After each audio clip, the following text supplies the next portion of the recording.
Ma'am நான் tablets கரெக்டாக போடுறேன், டெய்லி வாக்கிங் போகிறேன், என்னோடய டயட்டை பக்காவாக ஃபாலோ பண்ணுறேன், அப்படி இருந்துமே என்னோடய சுகர் லெவல்ஸ் வந்து கண்ட்ரோல் ஆக மாட்டேங்குது, நான் என்ன தப்பு பண்ணுறேன்? இப்போ வந்து நீங்கள் வாக்கிங் போகிறீங்க, டயட் இருக்கீங்க, அப்புறம் ட்ரக்ஸும் கரெக்டாக எடுத்துக்கிறீங்க, எல்லாமே கரெக்டாக இருந்து சுகர் கண்ட்ரோல் ஆகலைன்னா நீங்கள் உங்களுடைய ஸ்ட்ரெஸ்ஸை பற்றி எப்பாவது நினச்சி பார்த்துருக்கீங்களா?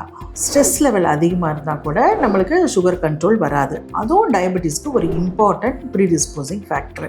பார்த்திங்கன்னா இப்போ வந்து நம்ம உங்களுடைய டெய்லி லைஃப்பில் அடிக்கடி ஸ்ட்ரெஸ் ஆகுதுன்னா அதை நீங்கள் மேனேஜ் பண்ணணும், இல்லைன்னா அதை அவாய்ட் பண்ணிக்கிற மாதிரி நீங்கள் சுச்சுவேஷனை வச்சுக்கணும். மேம் என்னோடய டே டு டே லைஃப்பில் என்னால் ஸ்ட்ரெஸ்ஸை அவாய்ட் பண்ணவே முடியல, ஸோ நான் என்ன பண்ணட்டும்? இந்த 3 விஷயங்களை நீங்கள் டெய்லி நல்லா பண்ணுங்கள், உங்களுடைய ஸ்ட்ரெஸ் லெவல் கண்டிப்பாக குறையும். ஒன்று வந்து ஒரு நல்ல குவாலிட்டியான டைமை வந்து உங்கள் ஃப்ரெண்ட்ஸ் கூட, ரிலேட்டிவ்ஸ் கூட, ஃபேமிலி மெம்பர்ஸ் கூட நல்லா சிரித்து பேசி ஹாப்பியாக இருங்க. அடுத்தது வந்து பார்த்திங்கன்னா மெடிடேஷன் வந்து நம்மளுடைய ஸ்ட்ரெஸ் ஹார்மோன் லெவலை கண்டிப்பாக நல்ல லெவலில் குறைக்கும். மெடிடேஷனை வந்து நல்லா ப்ராக்டிஸ் பண்ணுங்கள். அடுத்தது பார்த்திங்கன்னா யோகா. நம்ம வேர்ல்டு ஃபுல்லாக நம்ம இந்தியாவோட சாஃப்ட் ஸ்கில்னு சொல்லி கொண்டாடுறாங்க. அந்த யோகாவை நீங்கள் ப்ராக்டிஸ் பண்ணுங்கள். இந்த 3 விஷயங்களை நீங்கள் பண்ணுங்கள், கண்டிப்பாக உங்கள் ஸ்ட்ரெஸ் லெவல் குறைச்சிரும், சுகரும் கண்ட்ரோல் வந்துடும்.